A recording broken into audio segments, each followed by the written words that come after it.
जय गुरु जी। शुक्राना गुरु जी, आप सभी साथ संगत जी को जय गुरु जी। गुरु जी आप सभी पर मेहर बनाए रखें, सरबत्ता भला सरबत्ता भला। संगत जी मैं आशा करती हूँ कि आप सभी स्वस्थ और मस्त होंगे।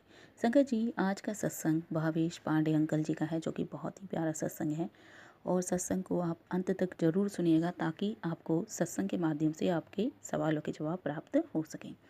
संगत जी अंकल जी लिखते हैं, गुरु गोविंद दो खड़े काके लागू पाए, गोविंद से गुरु बड़े जो गोविंद दिखाए। इन पंक्तियों में कबीर सोच रहे हैं कि जब गुरु और भगवान दोनों उनके सामने खड़े हों तो उन्हें किसके चरण छूने चाहिए। तब उन्हें ज्ञात होता है कि गुरु की कृपा के बिना कोई गोविंद यानी भगवान को प्राप्त नहीं कर सकता। हालांकि हमारी स्थिति में तो कोई भ्रम नहीं है कि गुरु जी ही भगवान हैं। मैंने गुरुजी के बारे में सबसे पहले तब सुना जब मैं अपने मामा कर्नल सेवानिवृत्त S.K. जोशी के यहाँ गया। यह 1996 की बात है, जब मेरे अंदर का निराशावादी पुरुष मुझे पूरी तरह से गुरुजी में विश्वास नहीं करने दे रहा था।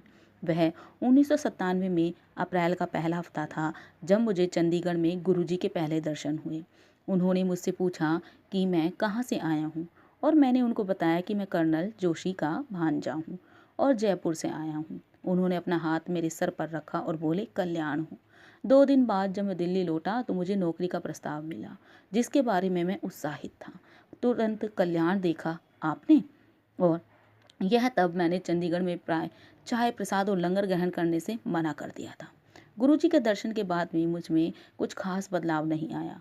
मुझे उनके सर्वशक्तिमान होने का ज्ञान हो, इसमें अभी कुछ और समय बाकी था। यकीन मानिए वह घड़ी भी गुरुजी ही सुनिश्चित करते हैं। इसी बीच गुरुजी दिल्ली चले गए। मैं अक्सर दिल्ली आया करता था, पर करीब 2.5 साल तक मैं गुरुजी के दर्शन के लिए नहीं गया। इस दौरान मेरी माँ और बहन पूर्ण रूप से गुरुजी को समर्पित हो चुके थे, परंतु मैं अभी भी पहले जैसा ही था। मेरी माँ और मैं मेरी बहन के लिए एक योग्य रिश्ते की तलाश में थे, पर 2 साल तक कुछ नहीं हुआ था। अप्रैल 2000 में हमें किसी का फ़ोन आया जो आगे जाकर मेरी बहन के ससुर बने और उन्होंने हमें कहा कि वह यह रिश्ता पक्का करना चाहते हैं। मेरी बहन उस समय दिल्ली में थी और उसने लड़के की तस्वीर गुरुजी को दिखाई। गुरुजी सहजता से बोले, चंगा मुंडा है, अच्छा लड़का है, और हमारी सारी चिंताएं एक क्षण में दूर हो गई। गुरुजी के आशीर्वाद से शादी की तारीख जनवरी 2001 में तय हुई और आगे की घटनाओं से मेरे दृष्टिकोण में परिवर्तन आया। शादी उस स्कूल के मैदान में होनी थी जहां मेरी माँ पढ़ाती थी। कैटर से विचार विमर्श करने के बाद हमने वह स्थान निर्धारित कर लिया जहां तंदूर रखा जाएगा और जहां खाना बनाने का सारे काम होना होगा। शादी के बस 3 दिन पहले ही स्कूल डायरेक्टर, जो मेरी माँ से गुरुजी के बारे में सुनने के बाद उनकी अनुयायी हो गई थी, ने हमें आकर बताया कि गुरुजी उनके सपने में आए थे और उन्होंने वह स्थान बताकर गए हैं जहां खाना पकाने की सारी व्यवस्था करनी थी। हालांकि मैंने इस पर ज़्यादा ध्यान नहीं दिया। मेरी माँ ने तुरंत खाना पकाने का स्थान बदल दिया। शादी बहुत अच्छे से हो गई और आज भी 6 साल बाद लोग कहते हैं उन्होंने कभी किसी शादी पर इससे ज़्यादा स्वादिष्ट भोजन नहीं किया है। ये घटनाएं इस चीज़ पर जोर देती हैं, बल्कि इशारा करती हैं कि गुरुजी सर्व विद्यमान हैं हमारे जीवन के हर छोटे से छोटे पहलू में और हर समय। फिर भी मैं तब भी वही था, निराशावादी और भक्तिहीन। मेरी बहन के शादी के 15 दिन बाद मुझे बदलाव आया। मैं अपनी मोटरसाइकिल पर कार्यालय से वापस घर आ रहा था। मैं हाईवे पर था और देर रात हो चुकी थी। अचानक एक कुत्ता मेरी मोटरसाइकिल से टकराया। मोटरसाइकिल इतनी तेज रफ्तार पर थी कि अगर एक छोटा सा कंकड़ भी पहिए के नीचे आ जाता तो संतुलन बिगड़ जाता। एक बस बिल्कुल मेरे पीछे थी और अगर मैं संतुलन खो बैठता तो वह मेरे ऊपर होती हुई और आगे निकल जाती और मैं वहीं ख़त्म हो जाता। पर गुरुजी के आशीर्वाद से मेरा संतुलन नहीं बिगड़ा और मैं बच गया। यह देखकर सड़क पर लोग भौचक्के रह गए। मेरा मन किया कि मैं भगवान को धन्यवाद दूं और घर के रास्ते में एक मंदिर में रुककर मैं नतमस्तक हो गया। उसी समय मुझे गुरुजी की विशिष्ट सुगंध आई।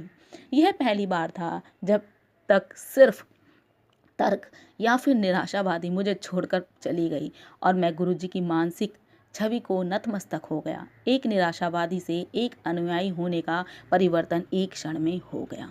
अंकल जी आगे लिखते हैं, 10 मिनट में शादी। जल्द ही मेरा तबादला रेवाड़ी दिल्ली जयपुर हाईवे पर हो गया और अब मैं गुरुजी के दर्शन के लिए अक्सर आया करता था। अब मेरी माँ को मेरी शादी की चिंता हो रही थी। एक दिन मैं अपनी माँ के साथ अपने मामा के यहाँ था। तब मेरी मामी की मेरी बहन भी वहीं थी। शाम को हम गुरुजी के दर्शन के लिए गए। लंगर के बाद जब हम गुरुजी के पास बैठे थे, गुरुजी ने मुझे बुलाया और उनके चरण कमल दबाने को कहा। कुछ मिनट बाद उन्होंने मेरी मामी की मेरी बहन जया को भी कहा। 10 मिनट बाद वह बोले, शादी कर लो, जोड़ियाँ स्वर्ग में बनती हैं। मैं इस बात को पूरी तरह मानता हूँ। इस तरह मैं और मेरे मामा साड़ू बने। एक तथ्य है जो गुरुजी हमें बार बार याद दिलाते रहते हैं। मैं सत्संग में अक्सर यह सुना करता था कि गुरुजी हमारे सारे विचार जानते हैं, किंतु वास्तव में इससे कहीं ज़्यादा वह जानते हैं। हमारे सारे विचार उन्हीं के हैं। जो हमारे विचार हैं वे उस स्रोत पर कैसे हो सकते हैं? हम कोई भी क्रिया उस क्रिया के स्रोत पर कैसे कर सकते हैं? हमारा अस्तित्व पूरे ब्रह्मांड के सार से अलग कैसे हो सकता है? बहुत सरल है, हम हैं क्योंकि वे हैं। हो सकता है हम यह तथ्य जानते ना हों या स्वीकारते ना हों, किंतु हमारा अस्तित्व उनके साथ एकात्मकता के कारण ही है। वह कुछ लोग जिन्हें उनके दर्शन का सौभाग्य प्राप्त हुआ है, या जिन्हें गुरुजी अपनी सुगंध का आनंद प्राप्त कराते हैं, या जो उनका आशीर्वाद अपने जीवन में महसूस करते हैं, वह बहुत भाग्यवान होते हैं। मैं अपने जीवन का हर वो पल संजो कर रखता हूँ जब मैं उनकी वह विशिष्ट सुगंध महसूस करने के बाद उसका स्रोत ढूंढता हूँ और फिर एहसास होता है कि उसका स्रोत तो दिव्य है। मुझे लगता है जिन चमत्कारों का श्रेय हम गुरुजी को देते हैं, वह चमत्कार इसलिए कहलाते हैं क्योंकि वह नामुमकिन होते हैं। मैं गुरुजी के प्रति अपनी निष्ठा यही सोचकर बढ़ाता हूँ, क्योंकि मैं यह मानता हूँ कि जो कुछ भी है और मेरे पास जो कुछ भी है, यह दोनों विचार धर्मद्रोही हैं। वह गुरुजी की ही इच्छा है। गुरुजी के आशीर्वाद की पुनः गणना करना तो कभी न समाप्त होने वाला अभ्यास है, क्योंकि हमारी स्मृति हमारे जन्म के समय के परे नहीं की जा सकती। मैं यही कहता हूँ कि गुरुजी का आशीर्वाद प्राप्त हुआ है कि मेरा जन्म इस दुनिया में इन माँ बाप के यहाँ हुआ। मुझे ऐसे मित्र मिले हैं। मैं भाग्यवान हूँ कि मेरा ऐसा पालन पोषण हुआ। मैं भाग्यवान हूँ कि मुझे रोग हुआ और फिर उसका उपचार भी हुआ। मैं भाग्यवान हूँ मेरे साथ दुर्घटना घटी और मैं ठीक हो गया। मैं भाग्यवान हूँ कि मुझे अति उत्तम बहन और जीजा मिले। मैं भाग्यवान हूँ मुझे अति उत्तम पत्नी और प्यारी बेटी है।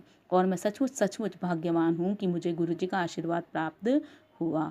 मैं गुरुजी के आगे नतमस्तक हूँ कि उन्होंने इस जीवन में मुझे अपने दर्शन का अवसर दिया, और बस यही चाहता हूँ कि उनकी कृपा हम पर सदैव बनी रहे। मैं उनसे प्रार्थना करता हूँ कि मेरे परिवार को वह अपने चरण कमलों में रखें। जय गुरुजी, शुक्राना गुरुजी। बहुत ही प्यारा सत्संग था अंकल जी का। और आज मैं अपनी वाणी यहीं विराम देती हूँ, अपनी वाणी को। जय गुरुजी, शुक्राना गुरुजी। ओम नमः शिवाय, शिवजी सदा सहाय। ओम नमः शिवाय, गुरुजी सदा सहाय। जय जय गुरुजी।